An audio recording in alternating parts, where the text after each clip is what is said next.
नमस्कार विद्यार्थी मित्रांनो, तुमचे विदर्भ आयएस अकॅडमीच्या या यूट्यूब प्लॅटफॉर्मवर मनापासून खूप खूप स्वागत करतो। आज आपण काय करणार आहोत? आज आपण आरंभ करणार आहोत आणि तो आरंभ कसा असणार आहे? प्रचंड असणार आहे। तो कसा सर?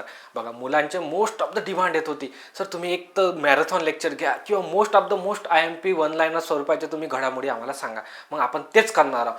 बघा, सुरुवात 1 पासून होईल आणि त्याचा एंड 1100+ होणार। 1100च्या जास्तच वन लाईनर घडामोडी तुम्हाला सांगणार आहोत। आता याच्यामध्ये कशा पद्धतीने आपण डिस्कस करणार आहोत? बघा, जेवढेही चालू घडामोडीचे टॉपिक्स आहे ना, तेवढे सगळेच्या सगळे या व्हिडिओमध्ये आपण डिस्कस करणार आहोत, ह्या लेक्चर्समध्ये डिस्कस करणार आहोत। कशा पद्धतीनं?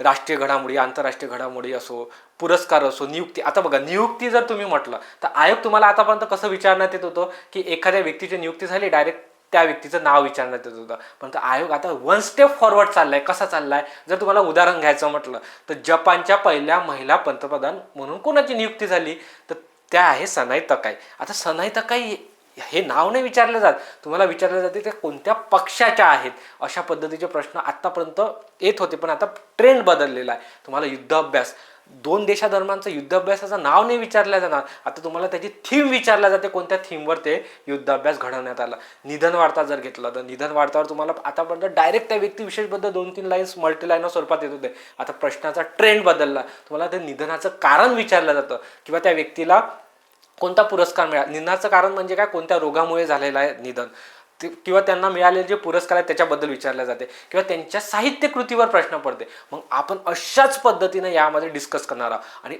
तुम्हालाही माहिती असेल, संयुक्त गट ब गट क च्या पूर्व परीक्षेला most of the one liner स्वरूपाचेच प्रश्न येतात।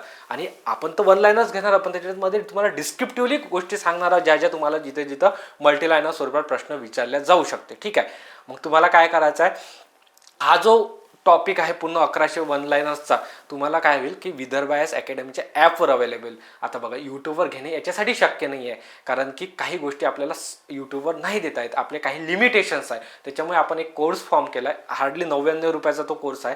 त्यामध्ये सगळे 1100 वन लाईनर्स भेटून जातील। त्याचा ॲज अ डेमो म्हणून मी काय केलेलं, 50 MCQ तुमच्यासमोर घेऊन आलेला। आणि बघा, बॅकग्राऊंडमध्ये तुम्हाला रील नसणार आहे, बॅकग्राऊंडमध्ये तुम्हाला बॅकग्राऊंड म्युझिक वाजणार नाही, सिंपल फक्त कंटेंट असणार आहे। कंटेंटवरच आपला फोकस आहे। 1 ते 1100 जोपर्यंत होत नाही आणि सगळ्या घडामोडी कव्हर होत नाही तोपर्यंत आपण थांबणार नाही। मग तुम्ही काय करा, याचा डेमो बघून घ्या। आणि तुम्हाला जर परचेस करायचा असेल कोर्स तर तुम्ही विदर्भ आयएस अकॅडमीच्या ॲपवर जा, किंवा मी तुम्हाला कमेंट बॉक्समध्ये पण देऊन देतो, तिथून तुम्ही डाउनलोड करू शकता।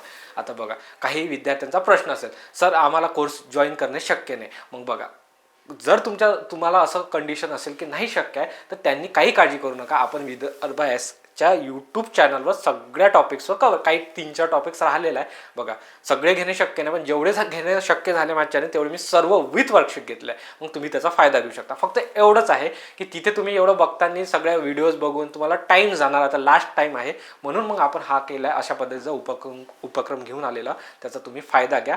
नाहीतर तुम्हाला यूट्यूबचे लेक्चर्स अवेलेबल आहेत, ते पण तुम्ही बघू शकता। ठीक आहे, आपण आता काय करूयात, 1 बाय 1 जे घडामोडी आहेत त्या डिस्कस करायला सुरुवात करूयात। फोकस द्या, फोकस आणि कॉन्सन्ट्रेशन द्या। 100% सांगतो, तुमचा रिझल्ट तुमच्या हातात असणार आहे। आणि चालू घडामोडीचे 10+ जे आहे ना मार्क्स, हे येईल म्हणजे येईल, ही माझी शाश्वती आहे। कशी शाश्वती आहे? कारण की आयोग ना कॉमन मिनिमम पकडूनच चालतो। एखादा पुरस्कार असला, त्या पुरस्कारावर वारंवार तशाच पद्धतीचे प्रश्न विचारतात, फक्त ट्रेंड बदलतो त्याचा प्रश्न विचारण्याचा। मग आपण तो ट्रेंडला पकडूयात आणि तो आतापर्यंतच्या माझ्या अनुभवातून तुम्हाला जे काही देता येईल ते सगळं मी तुम्हाला देण्याचा प्रयत्न करणार आहे। फक्त तुमच्याकडून मला काय पाहिजे? फक्त कॉन्सन्ट्रेशन, आणि मी जे सांगतोय ते तुम्हाला ऐकायचं आहे।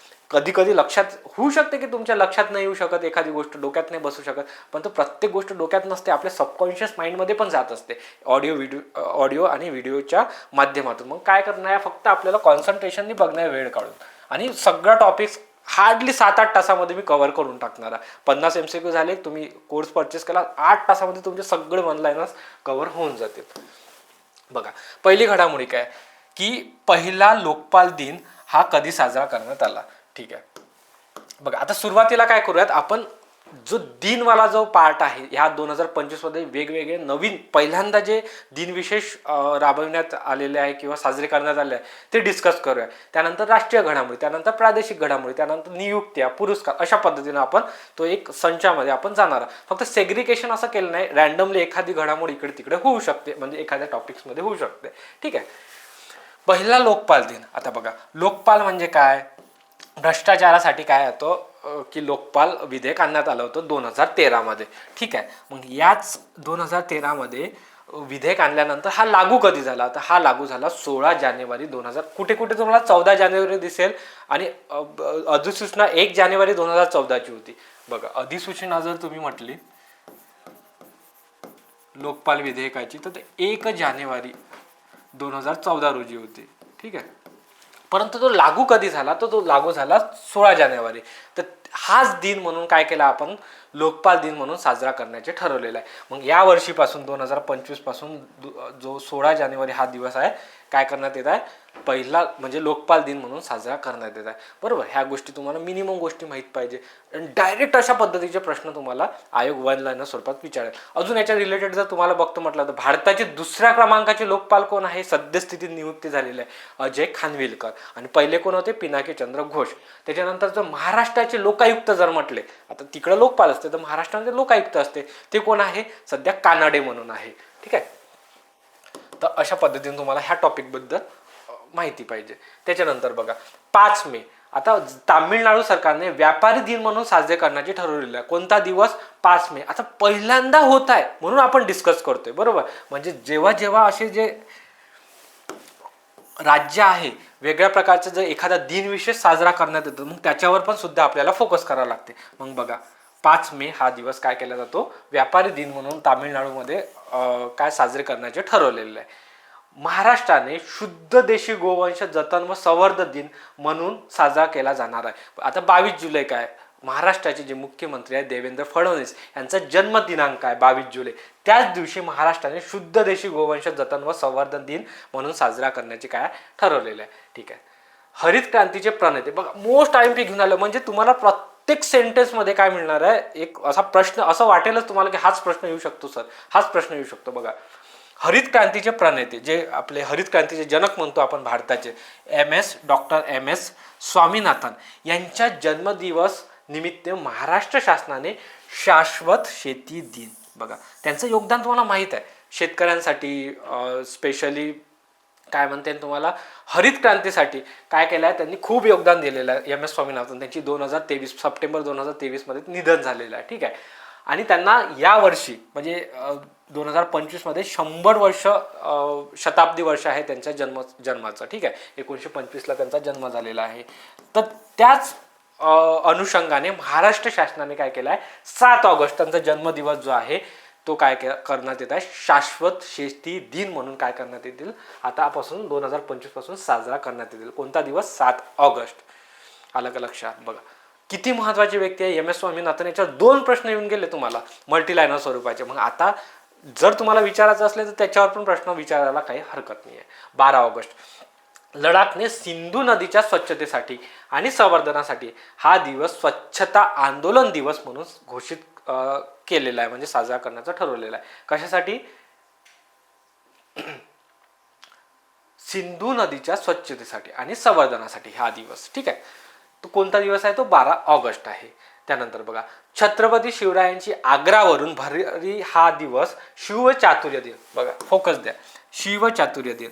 आता तुम्हाला तर ते पूर्ण स्टोरी माहिती आहे. आग्र्याहून महाराज सुटून आले, त्यानंतर त्यांनी वेश घेतला, शंभूराजांना समोर पाठवलं, ते सगळी स्टोरी तुम्हाला माहित आहे. शिवचातुर्य दिन. बरोबर.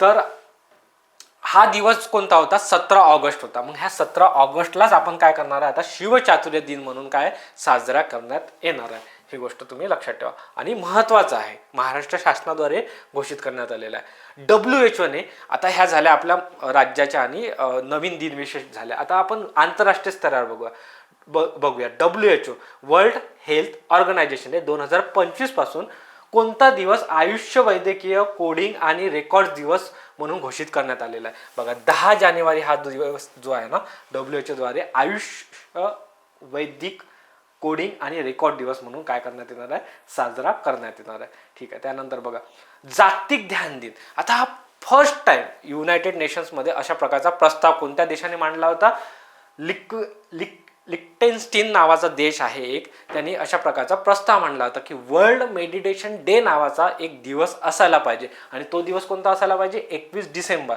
मग आत्तापासून 2025 पासून हा दिवस जागतिक ध्यान दिन म्हणून साजरा करण्यात येतात. जसं भारताने 21 जून हा योग दिवस म्हणून साजरा करण्याचे ठरवले, म्हणजे भारताच्या प्रस्तावानेच ते जसं झालेलं आहे तसंच त्या देशाने सुद्धा ध्यान दिन म्हणून करण्याचे ठरवले, म्हणजे प्रस्तावित केले होते आणि त्याचे मागणी जी आहे ते पूर्ण सुद्धा झाली आहे. बघा गुजरात सरकारने 2025 हे वर्ष शहरी विकास वर्ष म्हणून साजरे करण्याचे ठरवले आहे. कोणते वर्ष, 2025 वर्ष.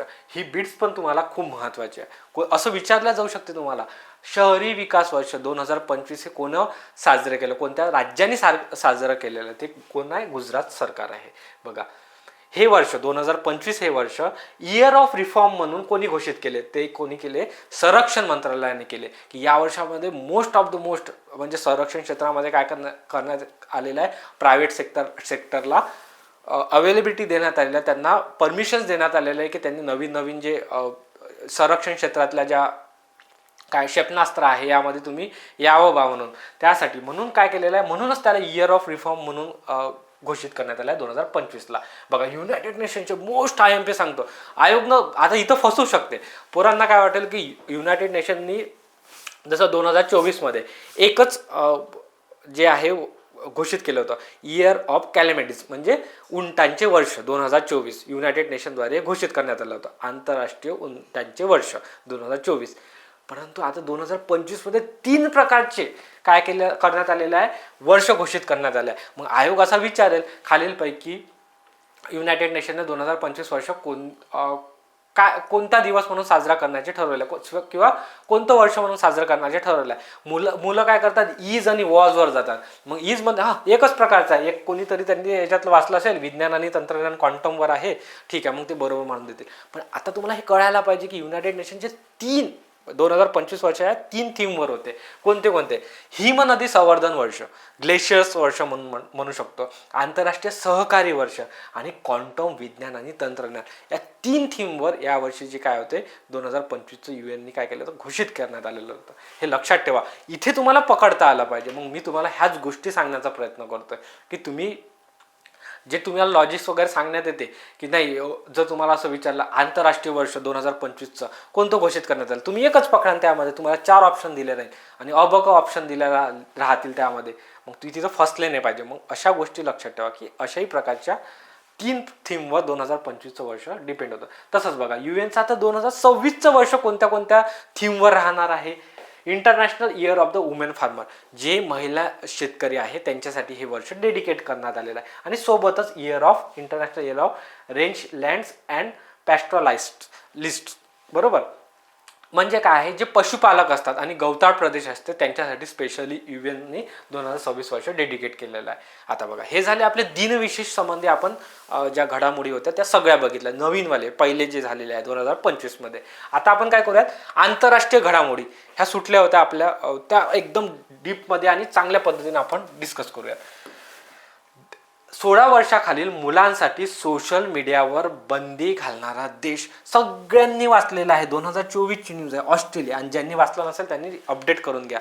16 वर्षाखालील मुलांना सोशल मीडिया बंद असं कोणी म्हटलं आहे, ऑस्ट्रेलियाने म्हटलेलं आहे. परंतु लेटेस्टमध्ये याला एक अजून देश जॉईन झालेला आहे, डेन्मार्क. बघा हे याला म्हणते कंपायलेशन, म्हणजे तुमचा पॉईंट एकाच जागी कसा काही आणता येईल. 16 वर्षाखालील मुलांसाठी सोशल मीडियावर च्या वापरावर बंदी घालणारा देश कोणता, ऑस्ट्रेलिया आणि डेन्मार्क.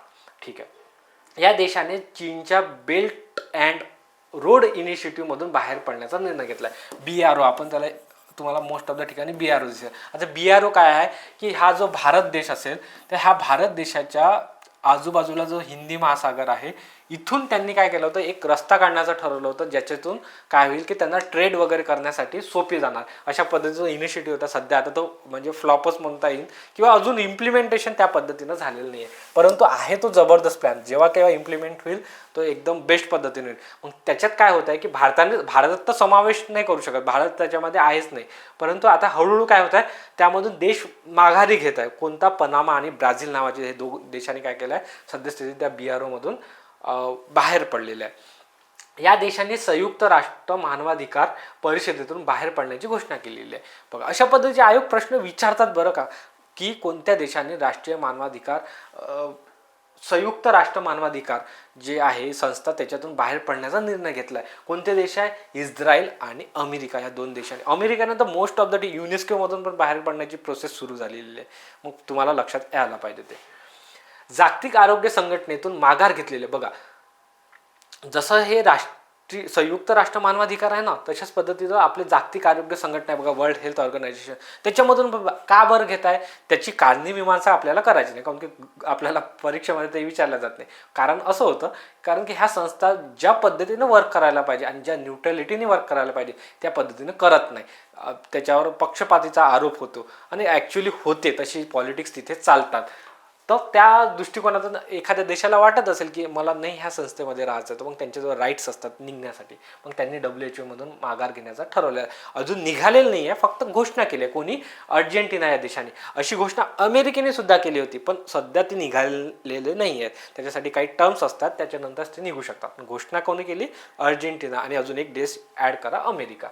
इंटरनॅशनल सोलर अलायन्स, बघा ही कधी स्थापन झालेली आहे. इंटरनॅशनल सोलर अलायन्स ही 2015 मध्ये स्थापन झाली आहे. फ्रान्स आणि भारताच्या मदतीने आपण काय केलं आहे, याची स्थापना केलेली आहे. आणि लेटेस्टमध्येच त्याची न्यूज म्हणजे अशी की 123वा देश त्याच्यामध्ये समाविष्ट झाला आहे, अंगोला नावाचा. आता ही न्यूज का बरं आली न्यूजमध्ये जास्त, कारण की राष्ट्रपती द्रौपदी मुर्मू ह्या अंगोला आणि बोत्स्वाना ह्या देशाच्या दौऱ्यासाठी गेल्या होत्या विदेशामध्ये, आणि त्या दरम्यानच एक काय म्हणते सामंजस्य करार वगैरे झाला, आणि त्यांना असं वाटलं की इंटरनॅशनल सोलर अलायन्स, आणि मोस्ट ऑफ द भागीदारी ही भारताची आहे त्याच्यामध्ये. गुरुग्राम जे आहे ना, तिथे काय त्याचं मुख्यालय आहे, म्हणून त्या अंगोला देशाने सुद्धा त्याच्यात 123वा देश म्हणून काय इन्क्लूड झालेलं आहे. बघा, आता काय, आशियान या संघटनेने अशा प्रकारचे प्रश्न आता तुम्हाला विचारण्याचा ट्रेंड सुरू झाला आंतरराष्ट्रीयमध्ये, की लेटेस्टवाला एखादा देश जर एखाद्या संघटनेमध्ये ॲड झाला असेल, मग तुम्हाला त्याच्याविषयी विचारलं जाते कोणता देश झाला आहे. आशियान या संघटनेने 11वा सदस्य देश म्हणून कोणत्या देशाला मान्यता दिली आहे. बघा, तिमोर लेस्टे, याला ईस्ट तिमोर म्हणून पण म्हणतात, पूर्व तिमोर म्हणून. हा ऑस्ट्रेलियाच्या वरती एक देश आहे, आशियान देशच आहे, ठीक आहे. इथे मोस्ट ऑफ द कॉफी वगैरे पिकवल्या जाते. तर हा तिमोर लेस्टे जो देश आहे हा आशियानमध्ये कितवा क्रमांकाचा देश ठरलेला आहे, 11व्या क्रमांकाचा. मग तुम्हाला ॲटलिस्ट एवढ्या गोष्टी तर माहीत पाहिजे, जर आयोगानं थोड्या डीपमध्ये जर जायचं म्हटलं तर कोणते कोणते देश आहे, इंडोनेशिया, मलेशिया. आणि ॲक्च्युली इंडोनेशियामध्येच ह्या आशियानचं काय आहे, जकार्ता जी इंडोनेशियाची राजधानी आहे, तिथे काय याचं मुख्यालय आहे. 1967 मध्ये हे जे आशियन आहे ना, असोसिएशन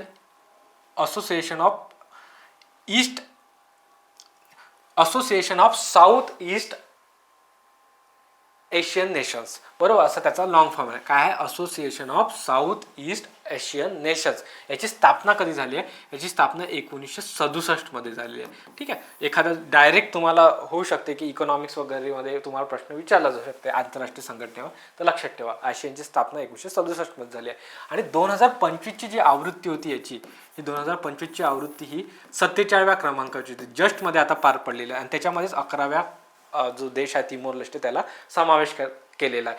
आणि ही 47वी आवृत्ती कुठे झाली, तर क्वालालंपूर, जे मलेशियामधली राजधानी आहे मलेशियाची, क्वालालंपूर इथे ही 2025ची आवृत्ती पार पडली ऑक्टोबर महिन्यामध्ये. आणि 2026ची आय थिंक फिलिपिन्समध्ये होणार आहे, ठीक आहे. आणि याच्यामध्ये मोस्ट IMP गोष्ट सांगून देतो, मला आठवली म्हणून, की भारत आणि आशियन जे देश आहे यांनी ठरवलेलं आहे की आता येणारे जे 2026 वर्ष आहे ते काय म्हणून म्हणजे काय म्हणून साजरं करणार आहे, सागरी सहकारी वर्ष. सागरी सहकारी वर्ष म्हणून काय करणार आहे, भारत आशियान काय करणार आहे, यावर्षी साजरा करणार आहे. आलं का लक्षात? बघा, जशा जशा गोष्टी आठवतात मी तुम्हाला सांगतोच. मोस्ट IMP काय आहे, आशियन संघटनेमध्ये 11वा देश ॲड झाला, तिमोर लेस्टे. ठीक आहे, त्याचे मग तुम्ही सदस्य बघून घ्या. Malaysia, Philippines, Singapore, Thailand, Brunei, Vietnam, Myanmar, Laos, Cambodia आणि ईस्ट तिमोर आता जो झालेला आहे. ठीक आहे, एक प्रश्न असा पण येतो की सर लेटेस्टमध्ये याची एखादी बैठक झाली असेल त्याच्याबद्दल सांगा. 2025मध्ये 47वी बैठक झाली. कुठे झाली? क्वालालंपूर, मलेशियामध्ये झाली. ठीक आहे, आणि त्या भारत आणि आशियन जे देश आहे त्यांनी काय ठरवलं, येणारं जे 2026 वर्ष आहे, हे 2026 वर्ष आहे, हे सागरी सहकारी वर्ष म्हणून आपण साजरं करूयात. अशा पद्धतीनं तिथे काय झालं आहे, थोडी म्हणजे डिस्कस झालेलं आहे. आणि कधीची स्थापना आहे याची? 1967मध्ये स्थापना आहे. बस एवढ्या गोष्टी जर बघितल्या ना, काय कशाही पद्धतीचे प्रश्न येऊ दे तुम्हाला येणार आहे म्हणजे येणार आहे. बघा, ब्रिक्स या संघटनेने अधिकृतपणे 10वा सदस्य देश म्हणून कोणाला स्वीकारण्यात आलं आहे? बघा, इंडोनेशिया. ब्रिक्स, अरे ब्रिक्स संस्थाना याच्यावर आंतरराष्ट्रीय घडामोडीमध्ये भारत त्याच्यामध्ये सगळ्यात मोठी म्हणजे त्याच्यात इन्व्हॉल्वमेंट आहे. आणि याच्यामध्ये मेनली अमेरिका नाही आहे, म्हणून याच्यात भारत, चीन याचं आणि रशिया यांचं काय प्रभुत्व आहे. ह्या संघटनेविषयी सगळ्या गोष्टी माहीत पाहिजे. आणि मेन म्हणजे तर न्यूजमध्ये काय होतं, 10वा देश आहे तर इंडोनेशिया, याला काय करण्यात आलेलं आहे, याची स्थापना 10वा देश इन्क्लूड करण्यात आलेला आहे. कोणता? इंडोनेशिया. आलं का लक्षात? अशा पद्धतीने तुम्हाला ॲटलिस्ट एवढ्या गोष्टी माहीत पाहिजे. मग आता ब्रिक्सची जर समजा अजून माहिती जर बघतो म्हटलं तर ही 2009मध्ये स्थापन झालेली एक संघटना आहे. ठीक आहे सर. आणि याच्याबद्दल अजून 2025ची जी आवृत्ती आहे याची 17वी आवृत्ती होती. म्हणजे कुठे पार पडली? हे ब्रिक्स जे आहे ना, यावर्षी आय थिंक ब्रिक्स, एक मिनिट मला चेक करू द्या, ब्रिक्सची संस्था कुठे पार पडली यावर्षी आपण बघूयात. थोडं कन्फ्यूज होतं. हां, रिओ दी जानेरिओ जे आहे ना ब्राझीलमध्ये, रिओ दी जानेरिओ जे आहे, रिओ दी जानेरिओ हा पॉईंट्स ॲड करायचा होता म्हणून थोडं कन्फ्यूज झालं. जी ब्राझीलमध्ये आहे तिथे काय झाली आहे की 17वी आवृत्ती जी आहे यावर्षी पार पडली. आणि त्याच्यामध्ये 10 सदस्य देश कोणते आहे? बघा, स्थापनेमधले देश तर हेच माहितीच आहे, ब्राझील, रशिया, इंडिया, चायना आणि 2010मध्ये जो ॲड झाला दक्षिण आफ्रिका. ठीक आहे, हे पहिले 5 देशाचं तुम्हाला माहीत आहे. त्याच्यानंतर लेटेस्टमध्ये 2024मध्ये काही देश ॲड झालेले आहे. बघा, इजिप्त झाला, इथिओपिया झाला, इराण झालं, UAE झालं आणि आत्ता लेटेस्टमध्ये कोण झालेला आहे? इंडोनेशिया झालेला आहे. मग ह्या गोष्टी सगळ्या 2024पासून न्यूजमध्ये होत्या. मग ह्या सर्व गोष्टी तुमच्या लक्षात असणं आवश्यक आहे. रिओ दी जानेरिओ लक्षात ठेवा, हा पॉईंट महत्त्वाचा होता म्हणून तुम्हाला सांगितलं. बघा, SCO, शांघाय कॉर्पोरेशन ऑर्गनायझेशन या संघटनेने अधिकृतपणे 10वा सदस्य देश म्हणून कोणाला स्वीकारला आहे? बेलारूस या कंट्रीला काय केलं आहे? इन्क्लूड केलेलं आहे. मग याच्यामध्ये 10 सदस्य देश कोणते होते? चीन, Russia, Kazakhstan, Kyrgyzstan, Tajikistan, Uzbekistan. Middle east मधले जे देश आहे त्या सर्वांचा समावेश यामध्ये 2001मध्येच SCO फॉर्म झाली ना. फाउंडेशन डेट कधी आहे? 2001मध्येच. तेव्हाच हे देश संस्थापक देश होते. त्याच्यानंतर 2017मध्ये भारत आणि पाकिस्तानला इन्क्लूड करण्यात आलं. 2023मध्ये इराण आणि लेटेस्टमध्ये आता 10वा सदस्य देश कोणता झाला SCOचा? तो झाला आहे बेलारूस. ही गोष्ट लक्षात ठेवा. मग आता SCO बद्दल अजून काय सांगता येईल? SCOची स्थापना कधी झाली? 2001मध्ये झाली. ठीक आहे, हा एक स्टॅटिकचा पार्ट माहीत आहे. 2025ची आवृत्ती. बघा, SCO बद्दल काय महत्त्वाचं आहे? कारण की यावर्षी जे रौप्य महोत्सव होतं त्यांचं, म्हणजे त्यांनी 25वी आवृत्ती जी होती जुलैमध्ये झाली, नाही सप्टेंबरमध्ये ही जी बैठक पार पडली होती, याची 25वी आवृत्ती 2025मध्ये झाली. आणि यामध्ये भारताचे पंतप्रधान पहिल्यांदा तिथे म्हणजे हजर राहिले होते. कुठे? चीनमध्ये. म्हणून ही न्यूज आहे ना सगळ्यात महत्त्वाची आहे. चीनमध्ये स्वतः कुठे झाली आहे? तियानजिन म्हणून आहे, तियानजिन. चायनामधलं एक शहर आहे तियानजिन म्हणून. तिथे काय आहे? ही परिषद पार पडली आणि तिथे भारताचे पंतप्रधान उपस्थित होते. आणि 2019 नंतर पहिल्यांदा पंतप्रधान नरेंद्र मोदी हे चीनमध्ये गेले. म्हणून ही जी SCO समिट आहे ही खूप चर्चेमध्ये होती. ठीक आहे, बघा आता अजून काय आहे? G20 सदस्य देश.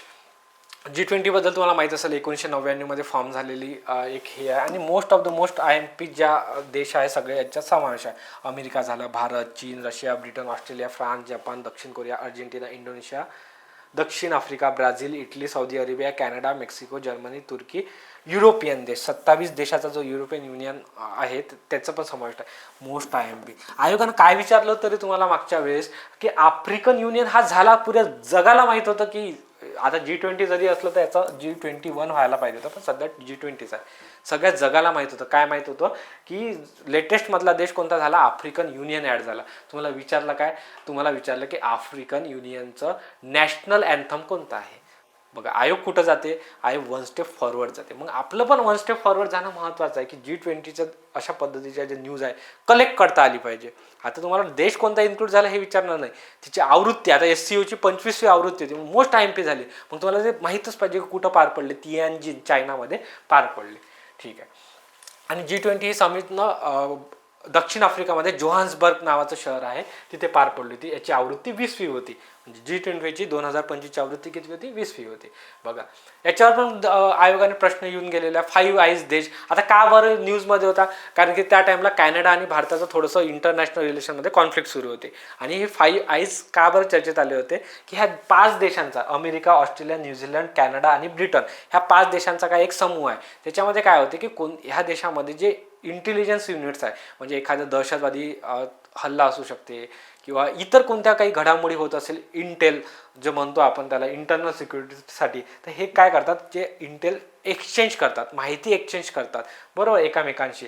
आणि हे इंटेलिजन्स एकामेकाला एक्सचेंज केल्यानंतर काय होते की एखाद्या देशात दहशतवादी हल्ला होत असणार त्या अगोदरच काहीतरी माहिती मिळून जाते त्याच्याबद्दल. मग हे अशा प्रकारचं 5 आईज नावाचं एक सदस्य देश आहे. अशावर प्रश्न विचारला होता. मग मला हेच सांगायचं आहे तुम्हाला की आयोग जो ट्रेंड पकडतो ते तुम्हाला ट्रेंड पकडता आला पाहिजे. मग तशाच घडामोडी आपण घेतो. बघा 2024ची न्यूज आहे पण अजूनही महत्त्वाची आहे. सार्वमताने कोणत्या देशातील लोकांनी नवीन संविधानाला मान्यता दिली आहे. गॅबॉन नावाचा देश होता. प्रश्न पडला नाही, पण बघा 100% तुम्ही कोणत्याही एक्झामला जा, एका वर्षात नाही तुम्हाला हा प्रश्न आला तर मला म्हणा. गॅबॉन नावाचा देश आहे, संविधानाला सार्वमताने मान्यता देणारा देश. मतदानाचे वय 18 वरून 16 वर्ष करणारा. बघा असे क्रीम गोष्टी घेऊन आलेला तुमच्यासाठी. 18 वरून 16 वर्ष करण्यात आलेलं आहे वय. कोण, ब्रिटननं केलेलं आहे. ठीक आहे. तर हे जे पॉईंट्स आहे ना तुम्हाला पकडता आले पाहिजे. लैंगिक कामगारांच्या हक्कांना मान्यता देणारा जगातील पहिला देश कोण आहे, बेल्जियम आहे. LGBTQ गटाच्या अधिकारांवर कठोरपणे निर्बंध घालण्यासाठी वादग्रस्त विधेयक मंजूर. आता तुम्हाला याची इम्पॉर्टन्स कळत नसेल, पण जेव्हा तुम्ही आता सगळेजण न्यूजपेपर वाचत असतील असं काही शाश्वती नाही आहे, पण तो एखाद्या गोष्टीची न्यूज का बरं इम्पॉर्टंट होऊन जाते ही आली अशी डायरेक्ट म्हणून आपल्याला महत्त्वाचे नाही. हो ठीक आहे, LGBT गटांच्या अधिकारावर कठोरपणे निर्बंध घालणारा देश हा कोण आहे, घाना आहे. पण ही जी न्यूज आहे ना पेपरमध्ये 3-4 वेळा आलेली आहे, 4 हेडलाईन्सनी आलेले आहे, कोणत्या इंग्लिश पेपर्समध्ये. मग मोस्ट ऑफ द काय होते की आयोगाला ते कळते की नाही याचं इम्पॉर्टन्स जास्त आहे आणि ते गोष्ट वारंवार. आणि तुम्ही बघा ना, एक 10 कार्ड्स आहे तुमच्यासमोर आणि त्याच्यामध्ये 4 रिपीटेड कार्ड्स आहे आणि त्याची प्रॉबिलिटी वाढणार नाही का, त्याची संभाव्यता वाढणार नाही का ते प्रश्न येण्याची. मग तुम्हाला हे कळलं पाहिजे की ही महत्त्वाची न्यूज आहे, आपल्याला पेपरमध्ये येऊ शकते. आणि हे कधी सांगू शकता तुम्ही, जेव्हा पेपर रेग्युलरली वाचत असणार तेव्हा. झिग नावाचं सोन्याचे चलन लॉन्च केलं कोणत्या, झिम्बाब्वेने. लक्षात ठेवायची गरज नाही, झिम्बाब्वे झिग लक्षात राहतेच, म्हणजे पाठ करण्याची गरज नाही, तसंच यांनी लक्षात राहते. गर्भपाताला घटनात्मक अधिकार देणारा देश कोणत्या, फ्रान्स आहे. स्वेच्छेने मरणाचा अधिकार देणारे, अरे मी का बरं घेऊन आलो, न्यूजमध्ये होतं ते. नेदरलँड कुठे आहे आपला, नेदरलँड नावाच्या देशाने सद्यस्थितीत 2025मध्ये स्वेच्छेने मरणाचा अधिकार काय केला आहे, अधिकार दिलेला आहे. मग बाकीचे देश तुम्हाला विचारले जाऊ शकते खालीलपैकी कोणत्या देशांनी स्वेच्छेने मरणाचा अधिकार दिलेला आहे. मग त्यामध्ये बेल्जियम सुद्धा येतो, कॅनडा येतो, लक्झेंबर्ग येतो, स्पेन, कोलंबिया, न्यूझीलंड आणि ऑस्ट्रेलिया ह्या देशांनी आतापर्यंत काय केलं आहे, स्वेच्छेने मरणाचा अधिकार दिला आहे. पण लेटेस्टमध्ये जर विचारलं तर नेदरलँड हे मारावं लागेल. आणि सन्मानाने मरणाचा अधिकार देणारं राज्य जर विचारलं आपल्या भारताचं तर पहिलं राज्य आहे कर्नाटक. आता सन्मानाने मरणाचा अधिकार म्हणजे काय असते की एखाद्याला अशा पद्धतीचा रोग असतो किंवा प्रॉब्लेम्स असतात की ते सहन करणं शक्य नसते. मग त्या कंडिशनमध्ये डॉक्टरना परमिशन असते की इंजेक्शन देऊन किंवा इतर कोणत्या पद्धतीनं त्यांना जे त्यांचा त्रास आहे किंवा म्हणजे सोप्या भाषेत ते त्यांना अशा पद्धतीचे इंजेक्शन दिलं जाते, त्यांची डेथ होऊन जाते. मग त्यांना जास्त सहन करावं लागतं, त्याच्यासाठी स्वेच्छेने मरणाचा अधिकार हा दिला जातो. तर पहिलं राज्य कोण आहे देणारं, आपल्या भारतातलं कर्नाटक आहे. ब्राझीलच्या मिनास गोराईस येथे झालेल्या गायीच्या लिलावात भारतीय कोणत्या जातीची, नेल्लोर जातीची जी एक गाय होती, कोण, व्हिएटिना 19. Most predictable question. गायीची बोली किती 40 कोटींना लागलेली आहे आणि ही गाय गिनीज बुक ऑफ रेकॉर्डमध्ये नोंदवलेली गेली आहे. बघा ब्राझीलमधली ही भारतीय जातीची गाय आहे नेल्लोर. आता 40 करोड रुपयाला हे काय गाय विकल्या गेली. विक्टो काय व्हिएटिना 19 नावाची. मग ही जी न्यूज आहे ना सर्वात महत्त्वाची होऊन जाते. आतापर्यंतची अशी म्हणजे कोणती गाय अशा पद्धतीने न्यूजमध्ये नव्हती पण हे होती. मग तुम्हाला माहिती असायला पाहिजे. 8 नोव्हेंबर 2024 रोजी भारतीय नौदलाने मोझंबिक नौदलाला 2 फास्ट इंटरसेप्ट क्राफ्ट भेट दिलेली आहे. का घेतली न्यूज याच्या 2 वर्षा अगोदर प्रश्न विचारला होता. एक डॉर्नियर आय थिंक आहे का, हां डॉर्नियर नावाचं जे विमान आहे ते वेगळ्या देशाला काय केलं होतं भेट दिली होती. मग तो न्यूजमध्ये होता. मग एखादी गोष्ट आपण भेट जर देत असाल नौदलातली एखादं जहाज म्हणा ते पण तुम्हाला त्या गोष्टी पकडणं महत्त्वाचं आहे. भारताने बघा ही तर झाले मोझंबिकने काय केलेलं आहे फास्ट इंटरसेप्ट क्राफ्ट भेट दिलेली आहे भारताने. तसंच डॉर्नियर विमान 228 विकण्यासाठी गुयाना या कॅरेबियन देशाशी आपण काय केलं आहे करार केलेला आहे. भारताला बांगलादेशचा मुंगला बंदर चालवण्याचा अधिकार मिळालेला आहे. बरोबर लक्षात ठेवा मुंगला बंदर कुठचं आहे हे आहे बांगलादेशचं. ठीक आहे. एक चागोस बेट आहे ब्रिटनचं बरोबर ते पण न्यूजमध्ये होतं त्याच्याबद्दल मी नंतर सांगतोच तुम्हाला. जानेवारी 2025 मध्ये WHOने जॉर्जिया देशाला मलेरिया मुक्त घोषित केलेला आहे. युरोपमधील नॉर्वे आयर्लंड आणि स्पेन या 3 देशांनी पॅलेस्टाईन राष्ट्रांच्या अस्तित्वाला मान्य दिले. आतापर्यंत या राष्ट्रांनी काय केलं होतं नॉर्वे आयर्लंड आणि स्पेननी मान्यता दिली नव्हती पण ह्या 3 देशांनी दिलेली आहे. महत्त्वाचं होऊ शकते येऊ शकतो प्रश्न त्याच्यावर. स्वित्झर्लंड या देशाने 1 जानेवारी 2025 पासून भारतासोबत दुहेरी कर टाळण्यासाठी काय केलं टाळण्याच्या करारातील सर्वाधिक अनुकूल राष्ट्र कलम निलंबित केलाय. आता हा प्रश्न का बरं घेतला हा टॉपिक वन लाईनर स्वरूपात का घेतला. एक तुम्हाला प्रश्न आला असं बघा ऑस्ट्रेलियाच्या नॅशनल अँथममधून म्हणजे राष्ट्रगीतातून एक शब्द वगळण्यात आलेला होता बरोबर. मग त्याच्यावर तुम्हाला प्रश्न विचारण्यात आला तर असा तो कोणता देश आहे की त्यांनी त्यांच्या राष्ट्रगीतातून एक शब्द गहाळ केलेला आहे. मग अशा पद्धतीचा तुम्हाला प्रश्न विचारू शकते आता नेक्स्ट स्टेप जाऊन की 1 जानेवारी 2025 पासून कोणत्या देशाने भारतासोबत एक दुहेरी कर टाळण्याच्या बाबतीतला करारातील सर्वाधिक अनुकूल राष्ट्र कलम निलंबित केलेले आहे. म्हणजे सगळ्यात चांगली जी कलम होती ते काढलेली आहे.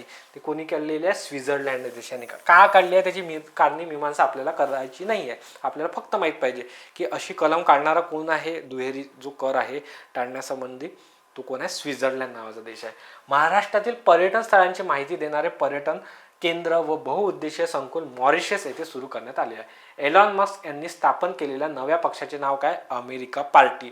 मोस्ट IMP सांगतो या 2025 मधली न्यूज की इलॉन मस्कने डोनाल्ड ट्रम्पशी पहिले तर त्यांची एकदम मित्रता झाली आणि असं म्हणू शकता की डोनाल्ड ट्रम्प हे इलॉन मस्कच्या सपोर्टने समजा राष्ट्राध्यक्ष झाले. ऑब्विसली त्यांच्या जनतेचा सपोर्ट होता पण त्यांनी जो पैसा लावलेला त्यांचा जो एक वेगळ्या प्रकारचा ऑरा होता तो सुद्धा डोनाल्ड ट्रम्प सोबत होता. पण तो काही कारणास्तव त्यांच्यात काय झालेलं आहे कॉन्फ्लिक्ट झालं.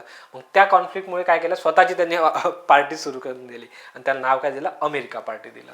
सौदी अरेबियाच्या अल असा प्रांतात जगातील पहिले कृत्रिम बुद्धिमत्ता आधारित डॉक्टर क्लिनिक काय सुरू करण्यात आलेलं आहे.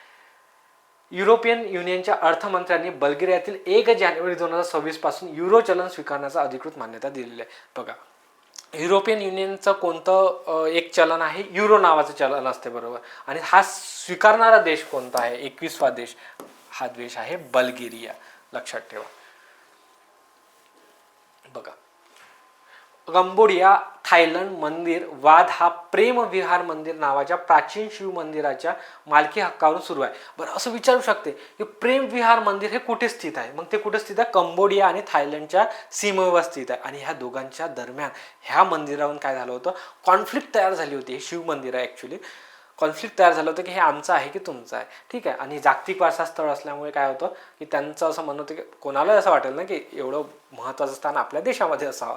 मग आता ते कॉन्फ्लिक्ट काय आहे ते त्याच्या डीपमध्ये नाही जाऊ फक्त एवढं लक्षात ठेवा प्रेम विहार मंदिर आहे तिथे लिटरली गोळीबार वगैरे झालेले आहे 2 देशाच्या दरम्यान ह्या मंदिरासाठी कंबोडिया आणि थायलंड. चीनने तिबेटमधील यार्लुंग झांगबो नदीवर जगातील सर्वात मोठ्या जलविद्युत धरणाच्या बांधकामाला सुरुवात केलेली आहे. कोणत्या नदीवर झांगबो नदीवर. झारखंड सरकारने अटल मोहल्ला क्लिनिकचे नाव बदलून काय केलं आहे mother Teresa advance health clinic असं केलं आहे. काय केलेलं आहे mother Teresa advance health clinic. विश्वचषक 2025च्या ट्रॉफीचे नाव बरोबर जे बुद्धिबळ ट्रॉफी आहे त्याची विश्वचषक म्हणजे कोणतं बुद्धिबळाचंच आहे त्याचं नाव काय केलं आहे, विश्वनाथ आनंद ट्रॉफी असे ठेवण्यात आलेले आहे. अजमेर येथील किंग एडवर्ड मेमोरियमचे नामकरण महर्षी दयानंद मेमोरियल रेस्ट हाऊस असे करण्यात आलेले आहे. बेंगळुरू सिटी युनिव्हर्सिटीचे नाव भारताचे माजी पंतप्रधान डॉक्टर मनमोहन सिंग यांच्या नावावर देण्यात आलेले आहे. केरळ राज्याने टीबी परीक्षणासाठी CYTB स्किन टेस्ट सुरू केलेली आहे. कोणती टेस्ट केली आहे केरळने? CYTB. टीबी लक्षातच येते तुम्हाला. सन्मानाने मरण्याचा, हे सांगितलंच तुम्हाला, मरण्याचा अधिकार कोण दिलाय? कर्नाटकने. आणि लेटेस्टमध्ये देश म्हटला तर नेदरलँड. भारतातील सौर, बघा मोस्ट IMP सांगतो मी, प्रेडिक्टेबल क्वेश्चन्स आहे. भारतातील सौर ऊर्जेने संपूर्णपणे वीज मागणी पूर्ण करणारा जिल्हा काय आहे? म्हणजे तिथे सगळ्या प्रकार जेवढी वीज मागणी आहे तेवढी सौर ऊर्जेवर म्हणजे पुरवल्या जाते. तो कोणता जिल्हा आहे? दीव जिल्हा आहे. आणि महाराष्ट्रातील पहिले सोलर गाव घोषित करण्यात आले आहे. कोणता आहे? केळशी, जे कुठे येते? रत्नागिरीमध्ये येते. बघा अशा प्रकारे आपण काय केलं आहे, ऑलमोस्ट 50 MCQ कव्हर केलेले आहे. आता बाकीचे जे MCQ तुम्हाला म्हणजे बघायचे असतील किंवा वाचायचे असतील, रीड करायचे असतील आणि ते डिस्क्रिप्टिव्हली छान पद्धतीने तुम्हाला समजून सांगणार, त्याच्यासाठी तुम्ही काय करा, विदर्भ ॲपचा ॲप डाउनलोड करा, तिथे कोर्स परचेस करा, त्यामध्ये तुम्हाला मिळून जाणार आहे. ठीक आहे. बघा मी डिस्क्रिप्शन बॉक्समध्ये तुम्हाला काय करतो, याची लिंकसुद्धा देऊन देतो.